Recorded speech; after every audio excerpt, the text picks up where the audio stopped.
Pemirsa, rencana pembangunan terminal apung LNG Liquefied Natural Gas di Pantai Sidekarya mendapat lampu hijau dari Kementerian Lingkungan Hidup dan Kehutanan Republik Indonesia. Namun pihaknya menekankan 3 poin penting yang harus dikaji, terutama dari aspek lingkungan agar tidak merusak terumbu karang dan mengganggu ekosistem laut lainnya. Ini penting karena terumbu karang merupakan habitat bagi berbagai jenis ikan dan makhluk laut lainnya, serta memiliki peran penting dalam menjaga keseimbangan ekosistem laut.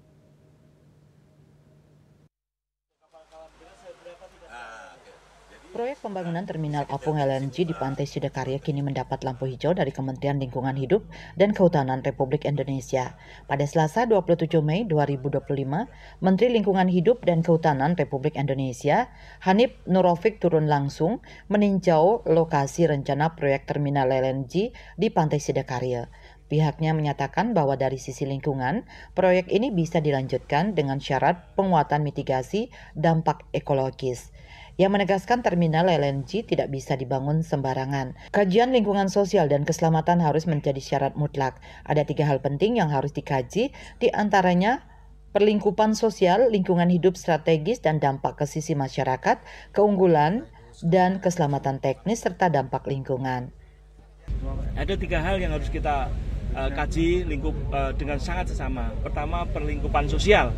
Tadi di desa sana nuansa penolakannya cukup keras bahwa keberadaan terminal apung LNG ini diproyeksikan dengan berbagai macam hal-hal yang proyeksinya negatif yang harus kemudian bisa dijawab oleh proyek ini.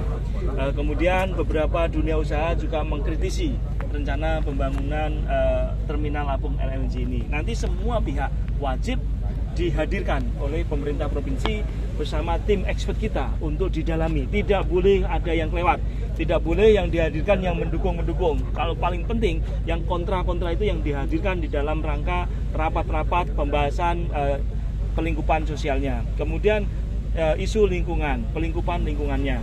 Pelingkupan lingkungan, sekali lagi kita berada di Tahura dari Bali ini. Tahura yang kemudian bebannya sangat berat karena populasi Bali yang terus meningkat kedatangan turisnya.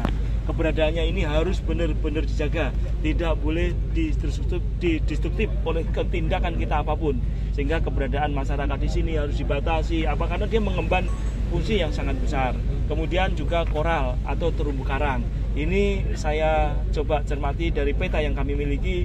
Di sebelah muara sana ada terumbu karang yang tidak boleh diganggu. Ini nanti konsekuensinya harus dipertimbangkan dengan masak sekali. Kemudian keberadaan mangrove juga. Ini mangrove-nya tinggal sedikit di kita dan ini harus terus menjadi concern kita untuk dipertahankan.